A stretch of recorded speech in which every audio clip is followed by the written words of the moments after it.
नमस्ते दोस्तों, आपके दोस्त का नाम राजेश सिंह परिहार। आप देख रहे हैं हमारे यूट्यूब चैनल। अगर इस चैनल पे आप नए हो तो प्लीज़ सब्सक्राइब करना ना भूलें। साथ में बेल आइकॉन पे क्लिक कीजिए ताकि आने वाली सारी नई वीडियोस की नोटिफिकेशन आपको मिल सके।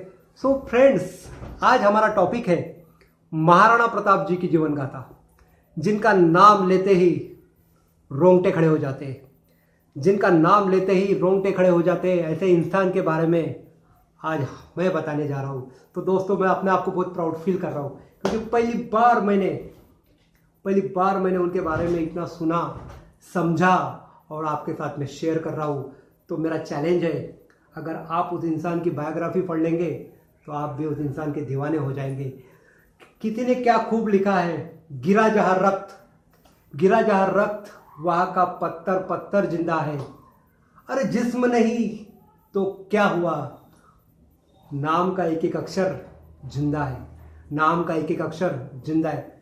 दोस्तों, बात अगर करूं राजस्थानों की, तो राजस्थान में बहुत वीर राजा होके गए, लेकिन महाराणा प्रताप जी की बात ही कुछ और है।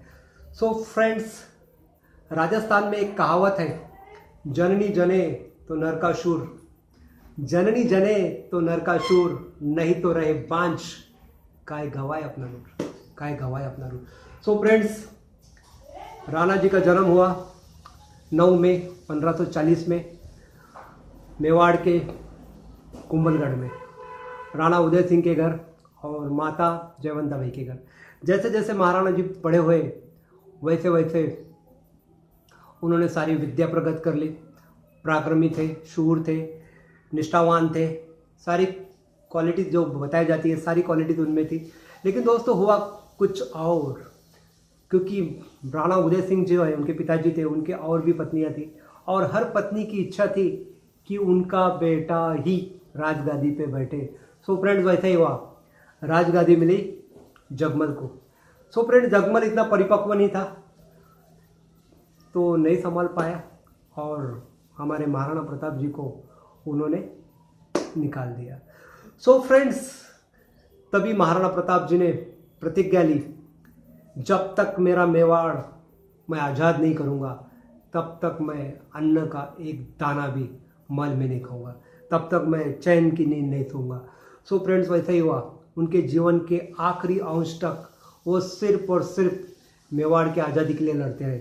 सो फ्रेंड्स, अगर मैं बात करूँ महाराणा प्रताप जी की, तो उनके पास में कुछ चीज़ें ऐसी थी जो आज भी अजरामर हो गई।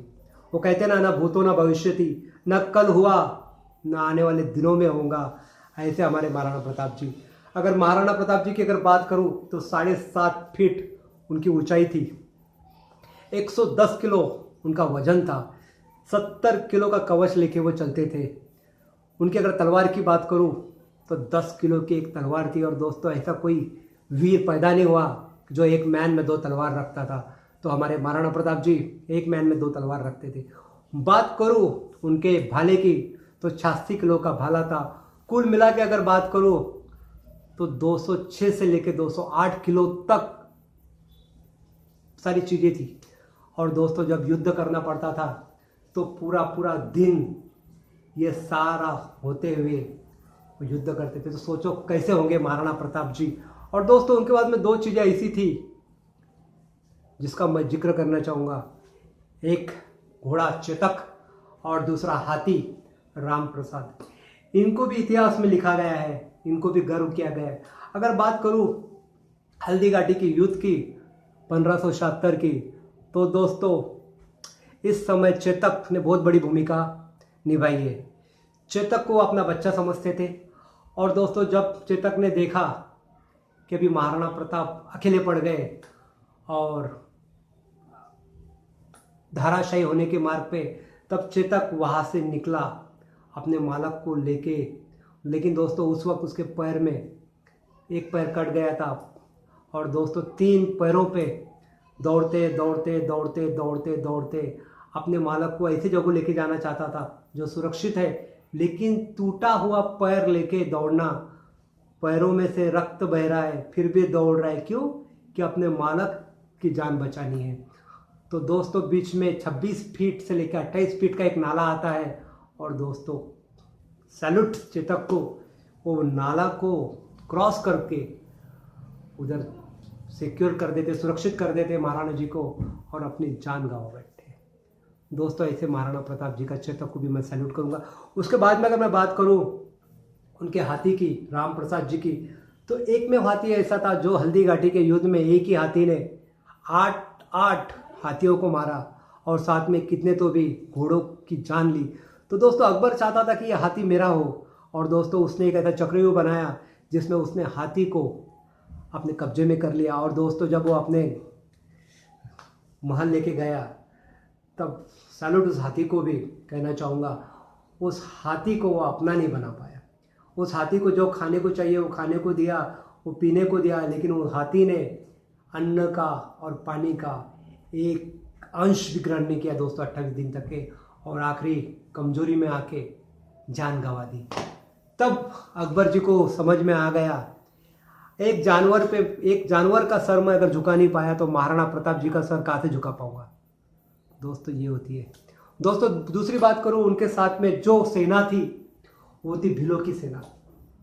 हर समाज का, हर धर्म का इंसान उनके पास था और हर समाज और हर धर्म का इंसान अपनी जान उन पर न्यौछावर करता था। वो कहते थे कि महाराणा जी आप बताओ, अगर आप बताएंगे तो मैं अपनी गर्दन भी काट के आपके में दे दूंगा। तन मन धन से वो उनके लिए काम करते थे दोस्तों। तो दोस्तों ऐसा इनका परिवार था, ऐसी इनकी सेना थी। और अकबर को एक बात पता थी कि राजपूतों को अगर हराना है, राजपूतों पे अगर राज करना है तो एक ही नीति, और वो नीति है तोड़ो फोड़ो। उन्होंने कुछ राजपूतों को अपने साथ में ले लिया और कुछ राजपूतों को अलग कर दिया। उसकी वजह से महाराणा प्रताप अकेले हो गए और उनको लगा कि अभी महाराणा प्रताप को मैं अपने पास ले लूँगा। और दोस्तों उन्होंने महाराणा प्रताप के पास में 8 बार प्रस्ताव भेजा, 8 बार, कि आप मेवाड़ हमें दे दो और अपनी अधोगति ये कर लो। लेकिन दोस्तों महाराणा प्रताप ने हर बार उनके प्रस्ताव को ठुकरा दिया। आखिरी का प्रस्ताव तो ऐसा था कि आधा भारत आप ले लो। फिर भी महाराणा प्रताप को वह अधोगति पसंद नहीं थी। और दोस्तों महाराणा प्रताप आखिरी तक के अमर रहे, आखिरी तक के पराजित नहीं हुए, आखिरी तक के अजय हैं। आज भी हमारे शब्द में, हमारे सांसों में, हमारी धड़कन में सिर्फ महाराणा प्रताप जी रहते हैं, सिर्फ महाराणा प्रताप जी रहते हैं। तो मैं थैंक यू कहना चाहूँगा आप सभी को। अगर ये वीडियो आपको अच्छा लगा तो प्लीज़ लाइक और शेयर करना ना भूलें। Thank you.